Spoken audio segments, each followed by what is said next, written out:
صغرا کو دے جاتا ہے زخموں کا خزانہ، جاتا ہے مدینے سے محمد کا گھرانہ، کہ دل کے کس گوشے میں میرا نام لکھ لو، پھر جس کو بھی چاہو اسے جی جان سے چاہو،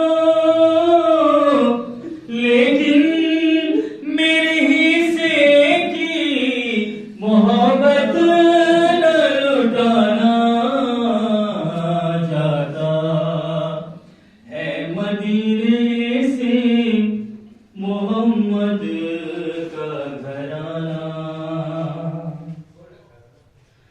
کچھ دن میں میرا بھائی ہو جب بولنے والا،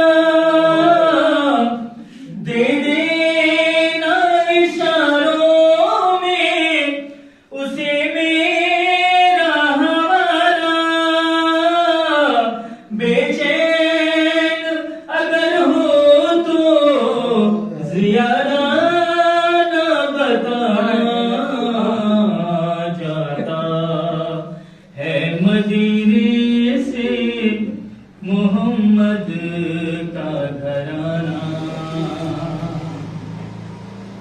کہ دلا کو سرور اس نے نہ جانے کی دہائی، بیمار کسی کو بھی مگر روک نہ پائی، اشکوں محمد کا گھرانہ،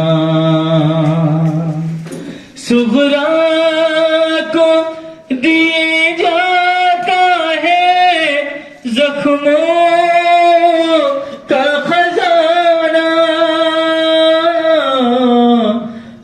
گزاری شیخ خطیب اہل بیت اسلام والمسلمین علی جناب مولانا رضا حسین رضوی صاحب قبلہ کی خدمت میں کوئی تشریف لائیں کہ محمد پر بلند ترین نعرہ صلوات۔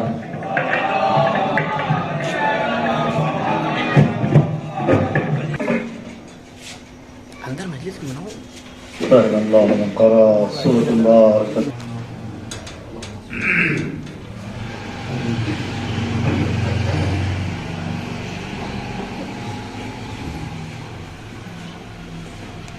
أعوذ بالله السميع العليم من الشيطان الرجيم، بسم الله الرحمن الرحيم، رب اشرح لي صدري ويسر لي أمري واحلل عقدة من لساني يفقهوا قولي، الحمد لله الذي لا يبلغ مدته القائلون ولا يحصي نعمه الآبية المعدود ولا نعت معدود ولا وقت معدود ولا علم ممدود، فترى الخلائق بقدرته ونشر الرياح برحمته، ثم الصلاة والسلام على بشير نذير وعلى سراج منير وعلى رحمة للعالمين، على المؤيد ورسول المسدد ونبي المعزز قبل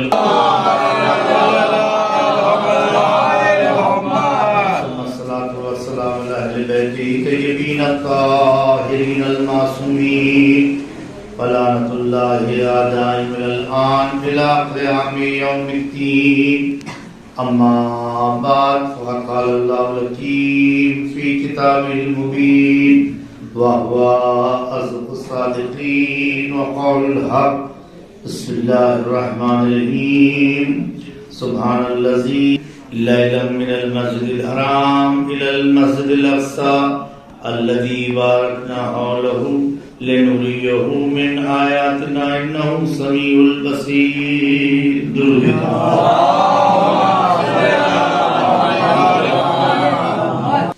کل کی جو رات گزری اسے ہم اور آپ شب معراج کے نام سے جانتے ہیں۔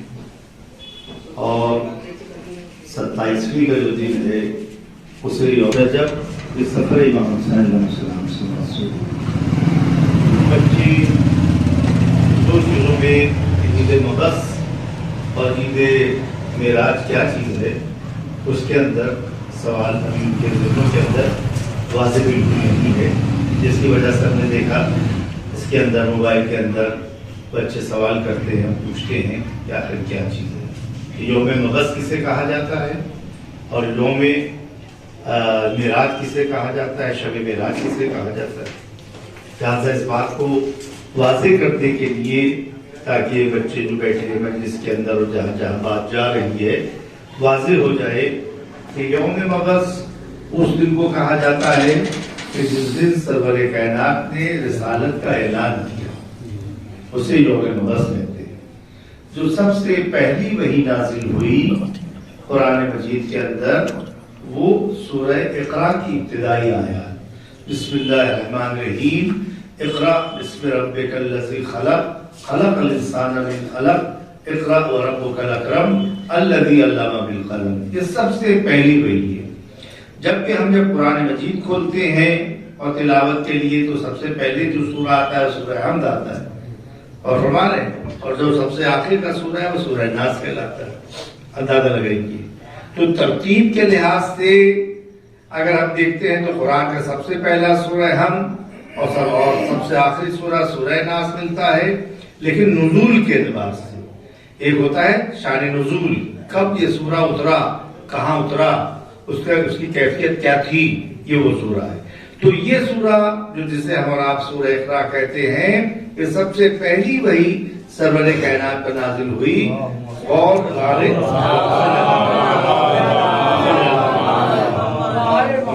غار ثور میں جب آپ تھے اور وہاں عبادات کو انجام دے رہے تھے اور عبادت کو انجام دیتے دیتے 40 سال گزر چکے تھے عزیزان گرامی، اور کیجیے گا تب اس کے بعد یہ وحی نازل ہوئی جو اس شکل میں نازل ہوئی۔ بسم اللہ الرحمن الرحیم، شروع کرتا ہوں اللہ کے نام سے جو رحمان ہے اور رحیم ہے۔ آپ اسی سے اندازہ لگائیں کہ وہ لوگ جو اسلام مذہب کو کہتے ہیں کہ آتنکواد سکھاتا ہے، اس میں تشدد پایا جاتا ہے، اس کے اندر یہ پایا جاتا ہے، تو ہم ان سے یہی کہتے ہیں کہ آؤ آنے کے بعد اسلام کی کتاب تو دیکھو، جس کتاب کی ابتدا بسم اللہ الرحمن الرحیم کے ساتھ ہو رہی ہو اور ہر سورہ میں ابتدا جو ہے بسم اللہ الرحمن الرحیم کے ساتھ ہو رہی ہو، صرف سورہ توبہ کو چھوڑنے کے بعد اس سے انداز قدرت کو اندازہ لگا لو کہ جو پروردگار عالم کی کتاب کی ابتدا رحمان و رحیم سے ہو رہی ہے وہاں تشدد و آتنکواد کے قیام کر درود بھیجے محمد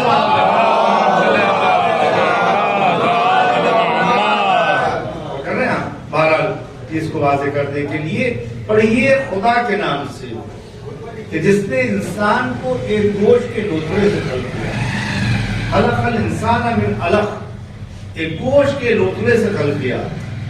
اقرا ربک الاکرم، پڑھیے اس ذات بابرکت کے نام سے جس نے انسان کو علمہ بالقلم، قلم کے ذریعے سے علم دیا۔ اور اگر جبکہ انسان کچھ نہیں جانتا تھا، کسی بھی چیز کو نہیں پہچانتا تھا، تو آپ اندازہ لگائیے کہ ابتدا جو ہو رہی ہے وہ پڑھنے سے ہو رہی ہے۔ رسول کیا پڑھیں گے؟ رسول تو پڑھے پڑھائے آئے تھے۔ درود بھیجے محمد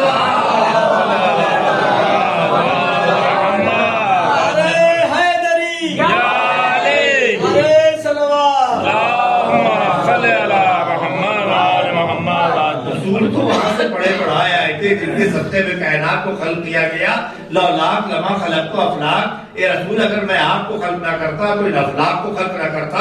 ہم نے یہ جو آسمان کا شامیانہ لگایا وہ آپ کی محبت میں، یہ زمین کا جو فرش بچھایا وہ آپ کی محبت میں، یہ تاروں کی انجمن آپ کی محبت میں، یہ شمس و قمر کے جلوے آپ کی محبت میں، یہ پانی کو روانی آپ کی محبت میں، یہ ہواؤں کو طغیانی آپ کی محبت میں، یہ پھولوں کو خوشبو آپ کی محبت میں، آدم کو علم کا تاج آپ کی محبت میں، نوح کو تقویٰ آپ کی محبت میں، ابراہیم کو خلت کا تاج آپ کی محبت میں، عیسیٰ کو ردائے زہد آپ کی محبت میں، یہ تورات کے چرچے آپ کی محبت میں، یہ انجیل کے چرچے آپ کی محبت میں، یہ زبور کے گیت آپ کی محبت میں، یہ قرآن آپ کی محبت میں، یہ سورہ آپ کی محبت میں۔ غرض کہ اگر میں آپ کو خلق نہ کرتا تو ان افلاک کو خلق نہ کرتا، اگر لولاک افلاق لما خلقت افلاق، ہاتھوں کو جوڑ کے کہوں گا بارے الہ، جب 11ویں ہجری کو سرور کائنات کو تو نے اپنے پاس بلا دیا تھا تو آسمان کا شامیانہ ڈھا دینا چاہیے تھا، زمین کا فرش لپیٹ دینا چاہیے تھا، ہواؤں کی طغیانی کو ختم کر دینا چاہیے تھا، پانی کی روانی کو سلب کر دینا چاہیے تھا، پھولوں کی خوشبو کو تو نے ختم کر دینا چاہیے تھا، نہ کوئی آدم کا نام لینے والا ہوتا، نہ موسیٰ کا کوئی پوچھنے والا ہوتا، نہ کوئی عیسیٰ کا جاننے والا ہوتا۔ ہم تو دیکھ رہے فرش اسی صورت سے بچھا ہے، آسمان اسی صورت سے ہے، تاروں کے انجمن اسی صورت سے ہے، شمس و قمر کے جلوے ابھی بھی ہے، تو آواز قدرت آئے گی نادان اگر ایک محمد کو بھیجا ہوتا کے بعد پوری کائنات کو فنا کے گھاٹ اتار دیتا۔ آج محمد جیسا ہو بہو پڑ جائے غیبت میں جس کے سطح نے پوری کائنات سدی۔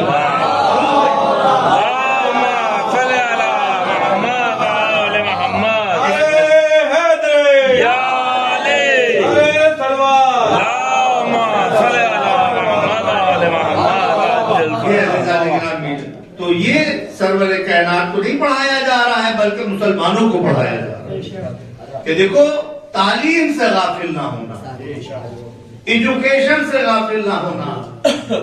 جو قوم تعلیم سے غافل ہو جاتی ہے یاد رکھنا اس کا مقدر سوائے مفلسی اور سوائے غریبی اور سوائے اور کیجئے گا فقیری کے کچھ نہیں رہتا۔ اور جس قوم کے ہاتھ میں تعلیم رہتی ہے اور جس قوم کے ہاتھ میں قلم رہتا ہے وہ کبھی بھی محروم نہیں ہوتی، وہ اپنا مقام بنا لیتی ہے۔ آج آپ دیکھ سکتے ہیں دنیا کے اندر کس صورت سے تعلیم اور کس صورت سے کہا جائے قلم کے اوپر زور دیا جا رہا ہے۔ اندازہ لگائیے اسرائیل اتنا سا ہو کر جو ہمارا دشمن ہے، لیکن تعلیم کا اختر دیکھیں، اس کو آپ دیکھیں تعلیم کہاں تلک ہے۔ آج ان کی بنائی ہوئی دنیا میں چیزیں جا رہی ہیں، پوری دنیا خرید رہی ہے، پوری دنیا کے اندر نام ہے کیونکہ ان کے یہاں ٹیکنالوجی پائی جاتی ہے اور ساتھ میں تعلیم پائی جاتی ہے۔ اندازہ لگائیے گا۔ تو ہمیں یہ کہنا تعلیم کے لیے کہ مسلمانوں کے لیے، مسلمانوں کا تو سب سے پہلا فریضہ یہ ہے کہ اگر تم طاقت میں آنا چاہتے ہو تو یاد رکھو اپنے بچوں کو پڑھانا پڑے گا، اپنے بچوں کو تعلیم دینا پڑے گی۔ اگر ہم نے تعلیم دے دی، اور تعلیم جب کہتے ہیں ایجوکیشن تو اس سے ہماری مراد ہوتی ہے دونوں تعلیمیں، اور دونوں تعلیمیں، ایک وہ تعلیم کہ جو ہماری دینی تعلیم ہے اور ایک وہ تعلیم جو ہماری دنیاوی تعلیم ہے۔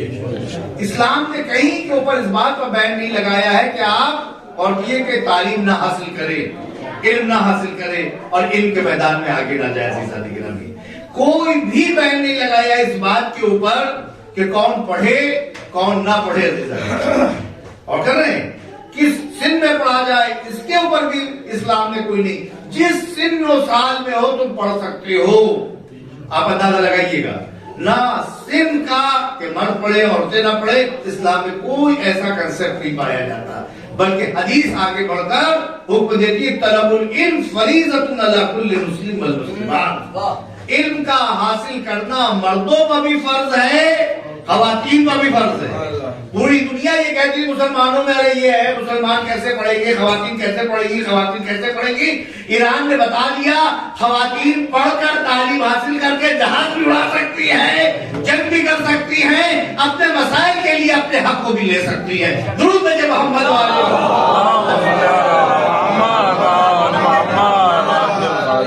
لگایا۔ تو یہاں کے اوپر کوئی سن و سال کی قید نہیں ہے علم کے لیے، جس سن و سال میں ہو اور جس سن سے تم تعلق رکھتے ہو۔ مردوں کے اوپر بھی فرض ہے علم کا حاصل کرنا، خواتین کے اوپر بھی فرض ہے علم کا حاصل کرنا۔ آیا کب سے حاصل کریں اب ہم اور کریں؟ اب ہم جس عمر میں پہنچ گئے اب ہم کہاں علم حاصل کر سکتے ہیں اور کر رہے ہیں؟ اب ہم کہاں نماز سیکھ سکتے ہیں، اب ہم کہاں روزہ سیکھ سکتے ہیں، اب ہم کہاں دینی مسائل سیکھ سکتے ہیں؟ تو حدیث نے آگے بڑھ کے سہارا دیا عزیزہ نے کرے اطلب العلم من المہد الى اللحد، علم کو حاصل کرو ماں کے اور کرے گہوارے مادر سے قبر کی آخری منزل تک۔ جس عمر میں بھی ہو تم سیکھ سکتے ہو، تمہارا سیکھنا ضروری ہے۔ جہالت موت کا نام ہے، علم نور کا نام ہے اور حیات کا نام ہے۔ ضرور ہے محمد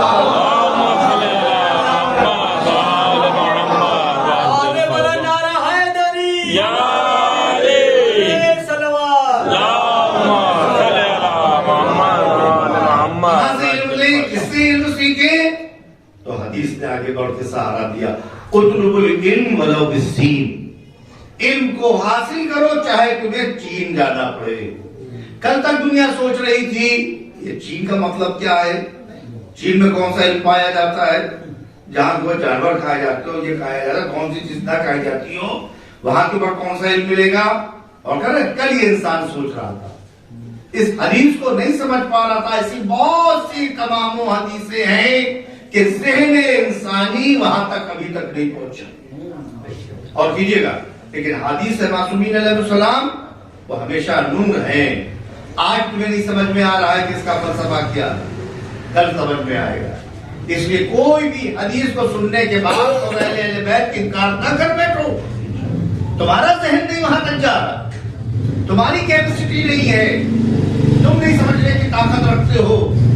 جب یہ علمی کارواں آگے بڑھے گا اور ترقیاں آگے بڑھیں گی، جب انسان کا ذہن کشادہ ہوگا، تب اہل بیت علیہ السلام کی معرفت ہوگی کہ اہل بیت کا کلام کہاں تک ہے۔ اہل بیت علیہ السلام کا کلام نور ہے، جس تک قیامت تلک قرآن نور ہے، قیامت تلک کے لیے معجزہ ہے، اسی صورت سے اہل بیت کا کلام بھی نور ہے، قیامت تک کے لیے فلسفہ ہے۔ درود بھیجے محمد۔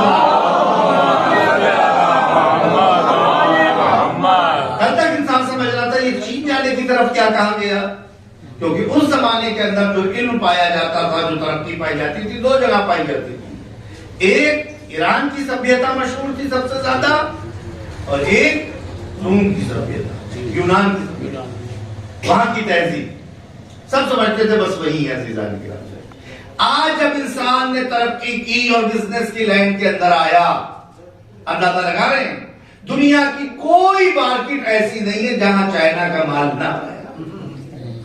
دبئی چلے جائیے، 100 کنٹینر جو پڑے ہوئے ہیں، ہزاروں کنٹینر جو آ رہے ہیں، وہ کہاں سے آ رہے ہیں؟ دبئی ہوتے ہوئے کہاں سے بھیجے جا رہے ہیں؟ کہاں سے مال لایا جا رہا ہے؟ چائنا سے مال لایا۔ اندازہ لگائیے گا، اس نے اتنی ترقی کی، اتنی ترقی کی، اتنی ترقی کی کہ دنیا کا کوئی مارکیٹ آج خالی نہیں ہے، اور کوئی بھی بزنس مین اس وقت تک بڑا بزنس مین نہیں بن سکتا کہ جب تک سے وہ چائنا سے تجارت نہ کر لے۔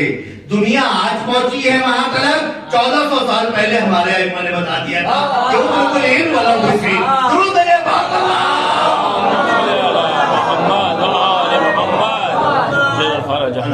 لگایا تو یہاں کے اوپر جو بات یہاں سے چلی تھی کہ اقرأ بسم ربک الذی خلق الانسان من علق، پڑھو اللہ کے نام سے۔ رسول سے نہیں کہا جا رہا ہے پڑھو، بلکہ مسلمانوں سے کہا جا رہا ہے پڑھو۔ اور کریں اتنی تاکید کی جا رہی ہے، اتنی تاکید کہ قرآن کی پہلی آیت وہ ہم کو پڑھنے اور پڑھانے کی دعوت دے رہی ہے۔ آپ اندازہ تو لگائیں، یہ ہے اسلام۔ اب ہماری عمر ہو گئی نہیں، اب ہم کہاں پڑھا سکتے؟ ہم نے مسجد کے اندر دیکھا، ایک دن سب کا ٹیسٹ لیا اور لینے کے بعد کہا بھائی سب لوگ قرآن پڑھے ہیں، سب لوگ پڑھے، تو اس میں سے آدھے سے زیادہ لوگ قرآن نہیں پڑھے گئے۔ رمضان سے پہلے کی بات تھی، آج تک کیا ہم نے کہا کیا کیا جائے۔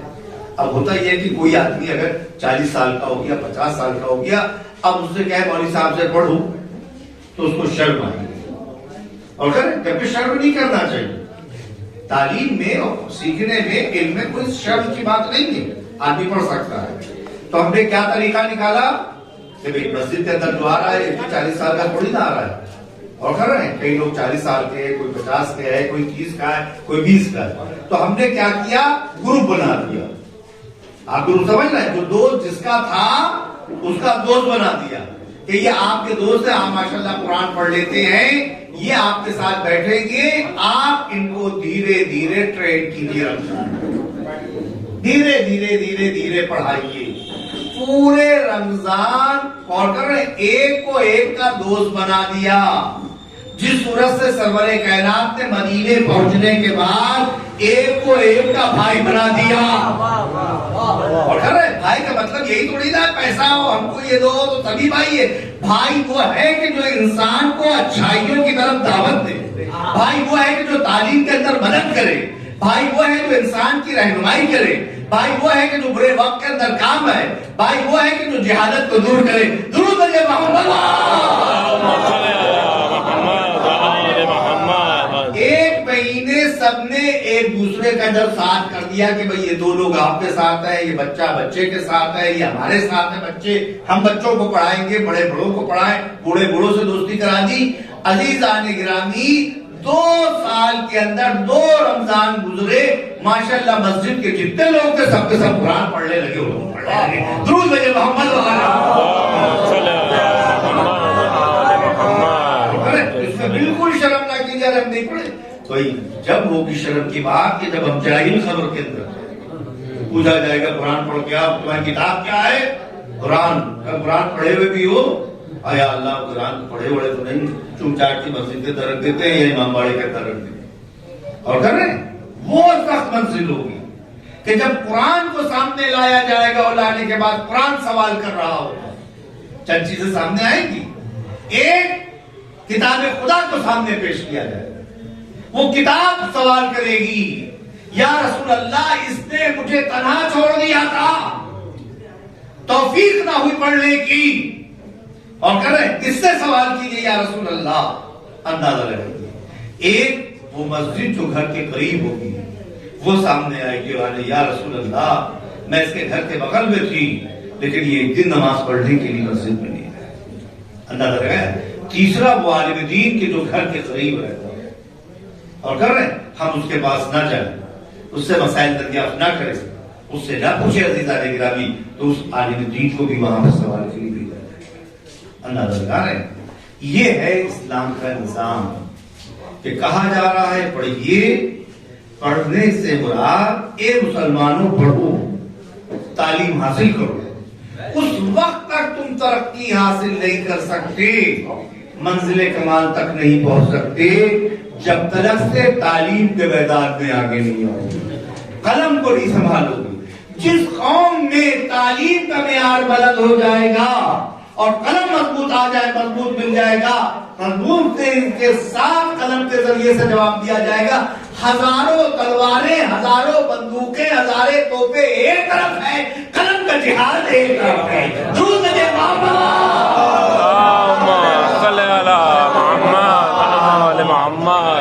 یہ عزیزان گرامی تو میں عرض کر رہا تھا بہرحال بچوں کے لیے کہ یوم بعثت وہ دن کہلاتا ہے کہ جس دن سرور کائنات نے اعلان بعثت کیا. اور قولوا لا الہ الا اللہ تفلحوا، کہو کہ پروردگار عالم ایک ہے، نجات پاؤ گے. پہلی دعوت عزیزان گرامی. 40 سال تک قدرت نے روکے رکھا کہ اعلان نہ کیجئے گا.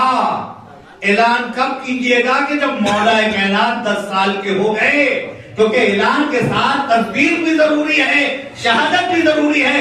جب تک شہادت دینے کے لیے، تصدیق کرنے کے لیے مولا کائنات نہ آ گئے اور 10 سال کے نہ ہو گئے، اس وقت تک پروردگار عالم نے رسالت کے پیغام کو روکے رکھا. ایک قدرت نے بتا دیا کہ رسالت کا پیغام اس وقت تک تکمیل ہی نہیں پہنچ سکتا جب تک سے امامت نہ آ جائے اور جب تک سے امامت اس کی تصدیق نہ کرتے. درود بھیجے محمد.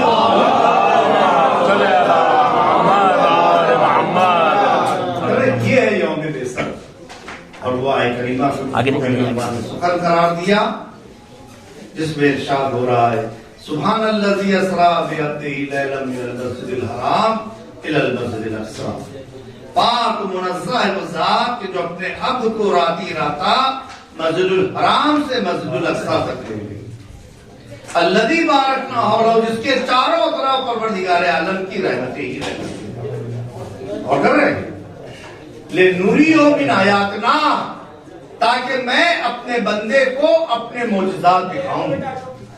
اور کر رہے ہیں انہ سمیع البصیر، بے شک پروردگار عالم بغیر کان کے سنتا ہے. اور کرتے ہیں اور بغیر آنکھوں کے دیکھتا ہے. نہ اس کو کانوں کی ضرورت ہے نہ اس کو آنکھوں کی ضرورت ہے، ہر چیز دیکھ رہا ہے.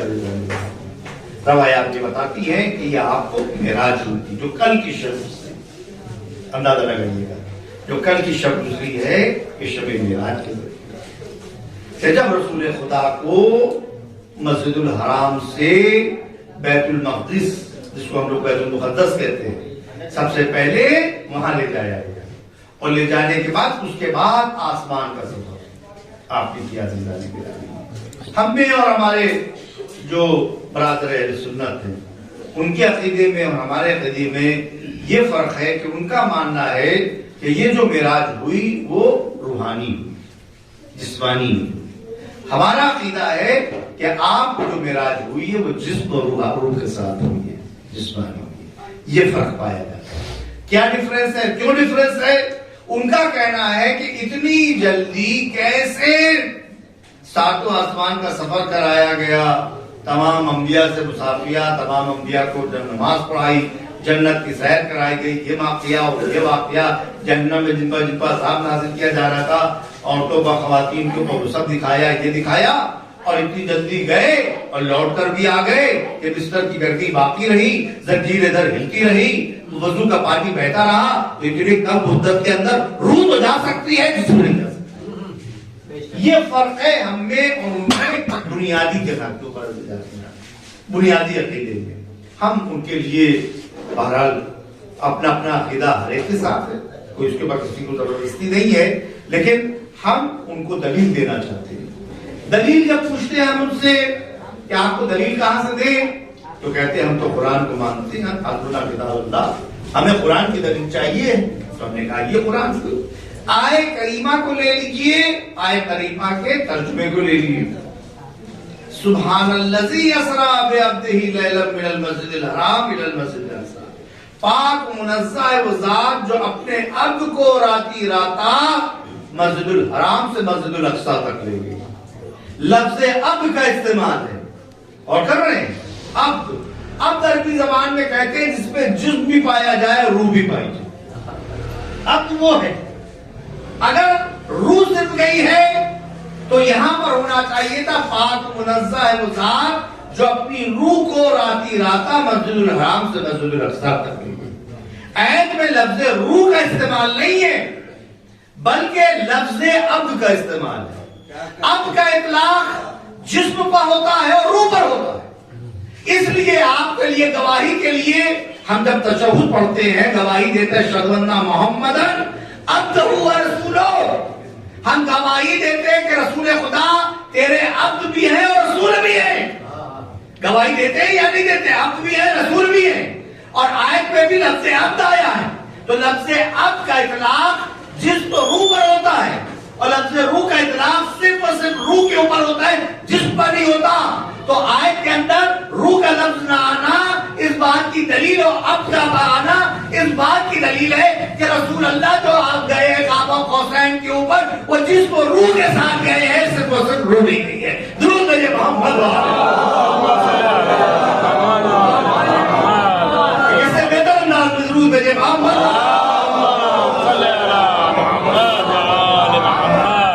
آپ نے اندازہ لگایا جو آپ کی خدمت کار سے، تو لہٰذا بھائی ان کا کہنا یہ ہے کہ اتنی جلدی جانا، اتنے کم وقفے میں آ جانا، یہ بات نہیں آتی ہے میں سے۔ تو مجھے یہ بتائیے آج سے 500 سال پہلے، 400 سال پہلے کسی کے یہ ذہن میں آتا تھا کہ ابھی ہم یہاں کے اوپر ہیں، یہ لکھنؤ کے اندر ہے، شام کو ہم دبئی کے اندر ہیں اور کر رہے ہیں، اور وہاں کے اوپر مجلس پڑھ رہے ہیں، اور کیجیے گا ایک ہی دن کے اندر لکھنؤ میں بھی مجلس پڑھ رہے ہیں اور ایک ہی دن کے اندر ہم دبئی میں بھی مجلس پڑھ رہے ہیں۔ کسی کے ذہن میں اس سے پہلے آتا تھا؟ نہیں آتا ہے۔ اور کیجیے گا ذہن نے ترقی کی، ٹیکنالوجی آگے بڑھی، انسان نے ترقی کی، یہاں تک پہنچا، یہاں پہنچا۔ آپ ابھی یہاں صبح ناشتہ کیجیے، دوپہر میں دبئی پہنچ جائیے، شامی کو فلائٹ آپ کی لے جائے گی، انشاءاللہ آپ کربلا نظر کی زیارت کیجیے۔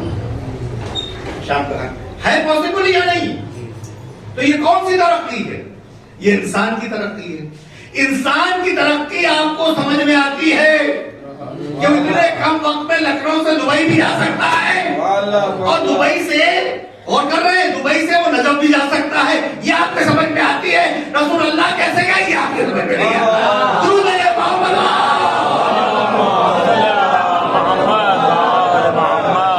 یہ آپ کے سمجھ میں نہیں آتا، یہ آپ کے عقل میں نہیں آتا۔ تو یہ بات تو جو آتا ہے اس سے ہمارے اور آپ پاس مجلس کا وعدہ لینے کے لیے، مجلس کا کوئی وعدہ لینے کے لیے آیا کہ بابا صاحب امین آباد میں آپ کو مجلس پڑھنا ہے، ہم سمجھتے ٹھیک ہے امین آباد میں پڑھنا ہے، کیا مشکل ہے سیزا لے کر آمی؟ کوئی رکشہ لے کر آیا اس کے مطابق چلے گئے، کوئی بائک لے کر آیا اس کے مطابق چلے گئے ٹائم کے حساب سے، کوئی گاڑی لے کر آیا اس کے مطابق چلے گئے۔ اور کر رہے ہیں. یہ تو ہم یہ دیکھتے ہیں کہ میزبان کی طاقت کتنی اور کر رہے ہیں طاقت کتنی ہے. اب میرے پاس کوئی وعدہ لینے کے لیے آئے کہ آئیے میں آپ کو لینے کے لیے آؤں گا, تو ہم نے پوچھا آپ کیسے لینے کے لیے آئیں گے؟ وہ کہا کہ ہم بیل گاڑی لے کر آئیں گے. ہم نے کہا پڑھنا کہاں مجلس ہے؟ انہیں کہا آپ کو مجلس جو ہے وہاں فیروز آباد میں پڑھنا ہے. ہم کہیں گے کیا یہ بیل گاڑی کب لے جائے گی, کب پہنچائے گی, کب ہم جائیں گے وہاں اور کر رہے ہیں. تو یہ جو میزبان ہوتا ہے اس کی دعوت سے ہم اندازہ لگاتے ہیں کہ اس کے لے جانے کی طاقت بھی ہے یا نہیں ہے, بے شک بے شک, اور اس کی کیپیسٹی ہے یا نہیں ہے. اور کر رہے ہیں ہم پر جو اعتراض کر رہے ہو کہ رسول اللہ اتنی جلدی گئے ہو, کیسے آ گئے, زنجیریں در ہلتی رہی, وضو کا پانی بہتا رہا, اور کر رہے ہیں بستر کی گرمی باقی رہی, اور کر رہے ہیں لے جانے والے سے پوچھو کہ وہ کیسے لے جائے گا. پہلے اللہ کی طاقت کیا ہے, انک علی کل شیء قدیر, وہ ہر چیز کے اوپر قادر ہے. بلانے والا پروردگار ہے, میزبان پروردگار عالم ہے. سواری وہ لے کر آئے گا, حبیب کو وہ لے کر جائے گا, بس اس سے جا کر پوچھو کہ کیسے لائیے تو کیسے لے جائے گا. درود ہے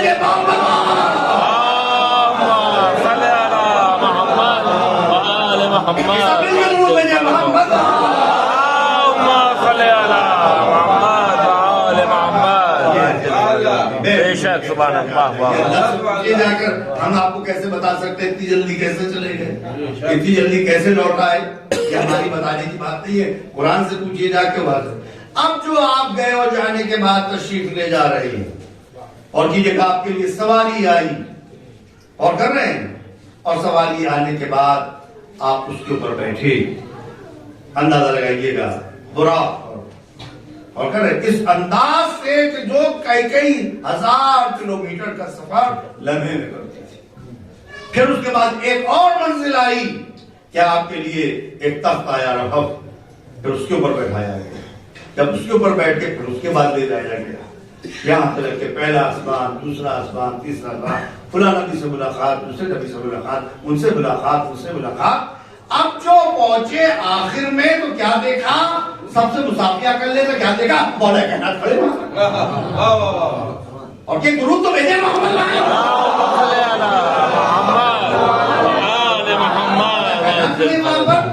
کرنے کے بعد علی تم مجھ سے پیسے, تو فرشتوں نے کہا رسول بھی جانتے ہیں پورے واقعے کو, مولا متقیان بھی جانتے ہیں پورے واقعے کو.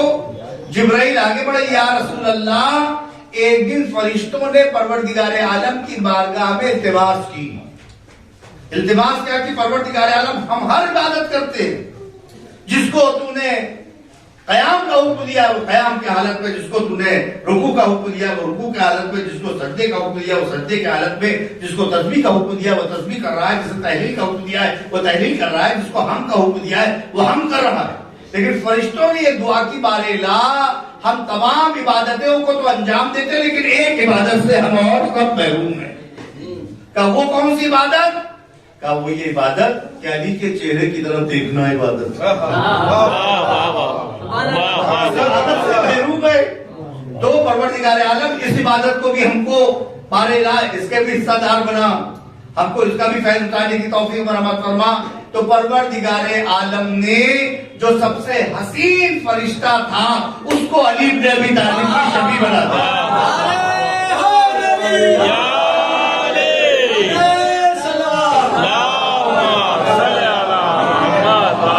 سب سے حسین و جمیل جو فرشتہ تھا پروردگار عالم نے اس کو مولا متقیان غالب کل غالب علی بن ابی طالب کی شبیہ بنا دیا. اور یہ اب فرشتے تسبیح بھی پڑھتے جاتے ہیں, علی کو بھی دیکھتے جاتے ہیں, فرشتے ہم بھی کرتے جاتے ہیں, علی کو بھی دیکھتے جاتے ہیں, فرشتے قیام بھی کرتے جاتے ہیں, علی کو بھی دیکھتے جاتے ہیں. اب ہم سے نہ کہنا علی علی زیادہ کرتے ہو, جا کے خدا سے پوچھو, فرشتوں سے پوچھو, فرشتے بھی سب سے زیادہ علی علی کرتے ہیں. درود ہے محمد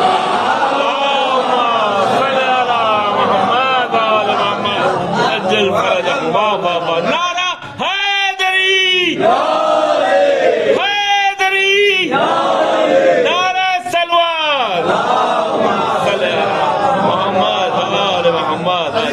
آخر کلام اور کیجیے گا معراج کی صرف ہم نے چند جھلکیاں بتائی. پورا واقعہ اگر معراج کو بتائے تو کم سے کم 3 مجلسیں چاہیے. اتنے تفصیلی واقعات ہیں معراج کے. انشاءاللہ کبھی موقع رہے گا تو آپ کی خدمت میں عرض کرنے کی کوشش کرے گا. اب سب سے آخری منزل جب قاب قوسین کی منزل آ گئی اور کر رہے ہیں نوری نور, کوئی بھی وہاں نہیں جا سکتا. رسول کو آگے بلایا جا رہا ہے, اور قریب آؤ میرے حبیب, اور قریب آئیے میرے قریب. رسول اللہ نے پیچھے پہنچ کے کہا کہ جبرائیل آگے بڑھیے, ساتھ آئیے. کہا یا رسول اللہ اب اگر یہاں سے میں ایک قدم بھی آگے بڑھاؤں تو میرے بالوں پر چل جائے. اب مجھے کہنے دیجئے جہاں پر سید الملک کی اور کہ جہاں پر سید الملک کے فضائل کی انتہا ہوتی ہے وہاں پر ہمارے حبیب کے فضائل کی ابتدا.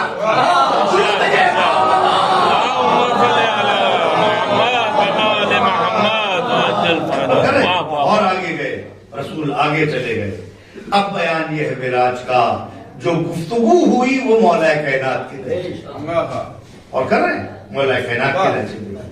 اب میری دعوت کرے ہو, دعوت کرنے کے بعد بلایا میں شوگر پیشنٹ, تو غور کر رہے ہیں میزبانی وہ کہ جو مہمان کے مزاج کے مطابق کی جائے. اب آپ نے جو بلایا دسترخوان لگایا, وہاں کے پاس شیرینی رکھی ہے, مجھے رکھا ہے, جوس رکھا ہے, مجھے رکھا ہے, تو ہم کہیں گے کہ آپ نے مجھے دعوت دی ہے یا میرے موت کا سامان کیا. اور کر رہے ہیں جب ایک معمولی انسان اور کر رہے ہیں اپنے میزبان کے مطابق, مہمان کے مزاج کے مطابق دعوت و ضیافت کا اہتمام کرتا ہے, تو جس کو قدرت بلا رہی ہو, خالق بشر ہو, جو خالق کون و بقا ہو, وہ بلا رہا ہو تو اس نے دعوت کا اہتمام کیسے کیا ہوگا, کس انداز سے کیا ہوگا.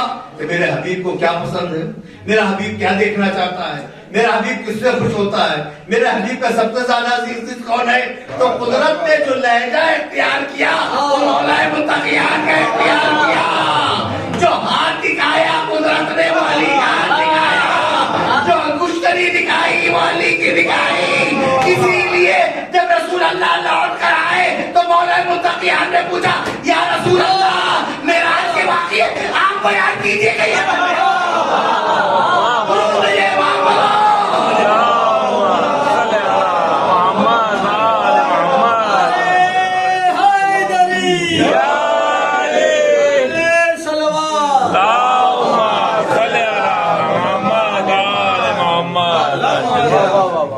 اللہ بھائی بابا. جو کل کی شب گزری ہے یہ بچوں کے لیے ہم نے پڑھا ہے تاکہ بچے شب معراج کو سمجھ سکے. شب معراج کسے کہتے ہیں عزیزان گرامی, مبعث کے بارے میں نے پڑھا تھوڑا سا تاکہ یوم مبعث سمجھ میں آ جائے بچوں کو کہ وہ دن جس دن سرور کائنات میں بعثت کا اعلان ہوا.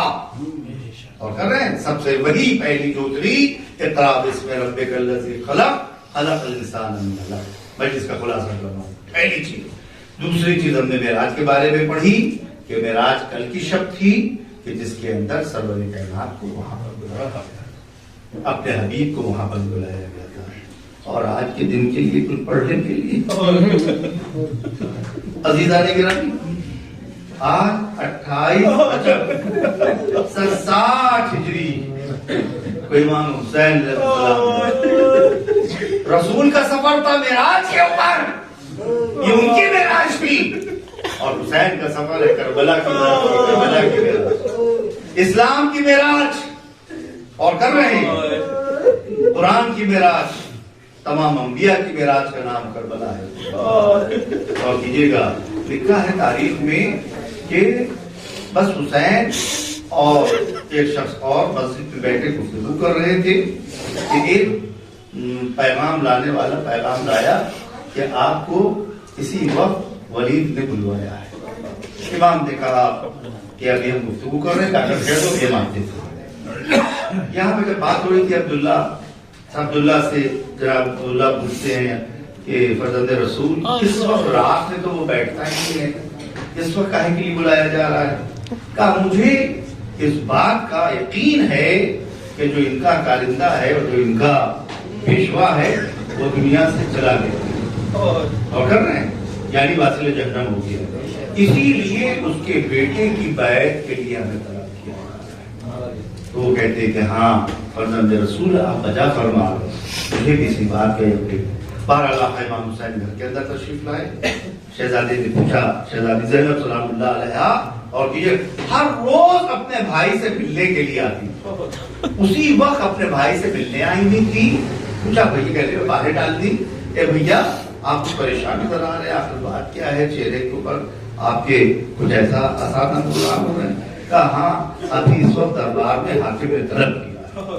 تو جیسے کہنا تھا شہزادی زینب نے کہا بھیا میں آپ کو سنانا چاہتا ہوں، میں آپ کو اکیلے نہ جانے دوں، میں عباس کہاں ہوں، یہ علی اکبر کہاں ہوں، یہ محمد کہاں ہوں، یہ قاسم کہاں ہوں، یہ بنی ہاشم کے نوجوانوں کا۔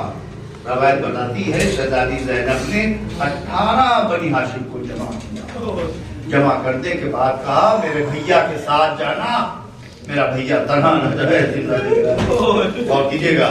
بس عزیزان گرامی امام حسین پہنچے دارالامارہ کے دروازے کے اوپر، کہتے وہ مجھے طلب کیا گیا ہے، تم سب کو طلب نہیں کیا گیا ہے، تم سب یہیں کے اوپر ٹھہرو، اگر میری آواز بلند ہو تو تم کو اجازت ہے تم اندر داخل ہو سکتے ہو، ورنہ یہیں کے اوپر کھڑے رہنا۔ امام پہنچے، پہنچنے کے بعد معلوم بیٹھا ہوا تھا تخت کے اوپر، اس کے ساتھ مروان بھی بیٹھا ہوا تھا، آپس میں گفتگو ہو رہی تھی۔ امام پہنچے وہاں کے اوپر اور جانے کے بعد امام بیٹھے وہاں کے اوپر، تشریف فرما ہوئے، تشریف فرما ہونے کے بعد وہ جو خط آیا تھا یزید ملعون کی طرف سے وہ پڑھ کر سنایا گیا، اور یہ گا سنایا گیا، اور سنانے کے بعد خبر دی گئی، اور خبر دینے کے بعد یہ کہا گیا کہ آپ یزید کی بیعت کر لیں۔ امام نے ارشاد فرمایا کہ دیکھو رات کے سناٹے میں مجھ جیسے کا یہاں پر بیعت کرنے کا کوئی مطلب نہیں ہوتا ہے، جو بات ہے تو مسجد میں آنا اور آنے کے بعد وہاں پر اعلان کرنا، جو میرا ارادہ ہوگا ہم اس کو وہاں پر ظاہر کریں گے، عیا کریں گے۔ تاریخ بتا رہا ہوں آپ کے سامنے، میں وہاں پر آؤں گا اور آنے کے بعد عیا کروں گا۔ جیسے اس نے سنا مروان، جیسے اس نے ولید نے سنا، اس کو لگا کہ امام غصہ جائیں گے، ناراض ہو جائیں گے، جیسے ہی بیعت کا نام آئے گا، جب اس کو لگا کہ نہیں مولا بالکل جو ہے خاموش ہے، کوئی نارمل جواب دیا ہے، تو وہاں جو مسجد پہ بات ہوگی کل وہاں پہ اعلان ہوگا، وہیں پہ جو ہوگا وہاں پر بات کر لی جائے گی۔ تو جیسے ہی بس کہا فرزند رسول آپ تشریف لے جا سکتے ہیں، آپ تشریف۔ امام جیسے ہی کھڑے ہوئے یہ مروان بولا اے ولید اگر حسین اس وقت تیرے ہاتھ سے نکل گئے تو یاد رکھنا ہزاروں جنگیں کرو گے اور ہزاروں تلواریں چلے گی، اس کے بعد بھی تم حسین کو نہ پا پاؤ گے۔ جیسے ہی اس نے جملہ کہا امام کو غیظ آ گیا، اور غیظ آنے کے بعد کہا اے سرخ آنکھوں والے، اور کہہ رہے ایک روزی آنکھوں والے ابن زرقا، تیری کیا مجال اور اس کی کیا مجال جو مجھے قتل کرے، اور تیری کیا اوقات میں جو مجھے یہاں کے بروز سکے۔ اور جیسی آواز کا بلند ہونا تھا، لکھا ہے کہ دارالامارہ کا دروازہ بند تھا، بند ہو کے گفتگو ہو رہی، سب سے پہلے اس دروازے کو توڑنے والے کا نام آقا غیظ میں آ گئے علی کی طرح، اور آنے کے بعد دروازے کو ہلایا، اور ہلانے کے بعد ٹھیکی بس آپ نے ایک ہی کہا جائے ضرب کے اندر دروازے کو گرا دیا، اور 18 بنی ہاشم کے ساتھ دربار کے اندر داخل ہو گئے، تلوار کو کھینچ لیا۔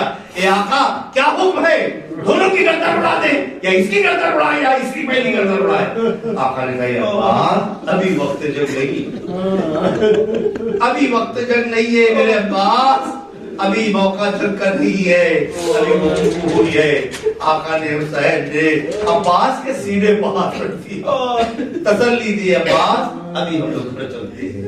یہ کہہ کے عزیزان گرامی آقا حسین بنی ہاشم کے نوجوان 18 بنی ہاشم کے نوجوانوں کے ساتھ گھر تشریف لے آئے۔ بہن انتظار کر رہی تھی، بہن انتظار کر رہی تھی۔ جی عزیزان گرامی جناب زینب نے کہا بھیا کیا ہوا؟ کہا بی بی ہم سے سوال عرض کیا گیا ہے، بہن ہم سے بیعت مانگی جا رہی۔ تو کہا کیا ارادہ ہے؟ کہا ہمارا ارادہ سفر ہے عزیزان گرامی۔ لیجیے عزیزان گرامی، پوری رات حسین رسول اللہ کے روضے کے اوپر گفتگو کرتے رہے، کبھی گھر میں آتے تھے، کبھی رسول اللہ کی زری کے پاس آتے تھے، گریا کرتے تھے، لکھا ہے روایات کے اندر آ کر رسول اللہ کی قبر پر لیٹ گئے، گریا کرتے کرتے سو گئے۔ اب جو آنکھ کھلی تو گریا کرنے لگے، لوگوں نے پوچھا کیا ہوا؟ کہا ابھی میں نے اپنے نانا کو دیکھا ہے، ہے. میرے نانا ارشاد فرما رہے تھے اے حسین قدرت کی مشیت الہی ہے کہ تم کربلا میں قتل کیے جاؤ گے. تو حسین نے خواب کے عالم میں پوچھا میری بہنوں کو اہل حرم کے بارے میں کیا حکم الہی ہے. کہا یہ سب کی سب قید کی جائے گی, اسیر کی جائے گی. یہی ہوا عزیزان گرامی. اس کے بعد حسین ماں کی موت کے بھیا سر کی خبر پر آئے. آنے کے بعد وہاں پگریا کیا. روایات بتاتی ہے بھیا سے رخصت ہونے کے بعد حسین کھڑے نہ ہوئے. حسین بچے کی طرح گھٹنیوں چلتے چلتے ماں کی قبر پر آئے. ماں کی قبر پر روئے. اے بادر گرامی حسین جا رہا ہے, یہ چراغ جلانے والا کربلا جا رہا ہے. بس عزیزان گرامی قبر زہرا سے آواز آئی اے میرے حسین اگر تم مدینے میں نہ رہو گے تو یہ ماں تمہارے پیچھے پیچھے آئے گی. ارے یہی ماں ہوگی کربلا کے میدان میں اپنے بالوں سے وہ مقتل کو صاف کرے گی کہ جہاں پر تم پشتے پرست سے زمین بناؤ گے. یہ عزیزان گرامی آقا کی شمجا کے جو صبح ہوئی تھی بس حسین روانہ ہو گئے. مدینے کو الوداع کہہ دیا. ارے یہ مدینے کا بادشاہ چل دیا. فقر مدینے میں کوہرام مچ گیا.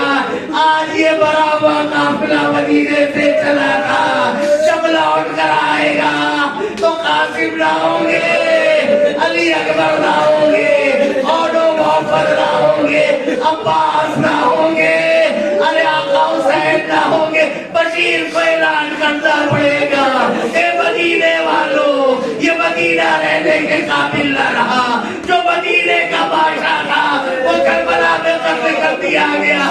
ارے اس کے سر کو ڈوکے میدان پر پلٹ کر دیا گیا اور بیویوں کو اسیر کر دیا گیا. یہ قافلہ لوٹ کے آئے گا. یہ قافلے میں گودیاں خالی ہوں گی.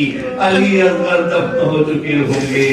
سکینہ شام کے طرف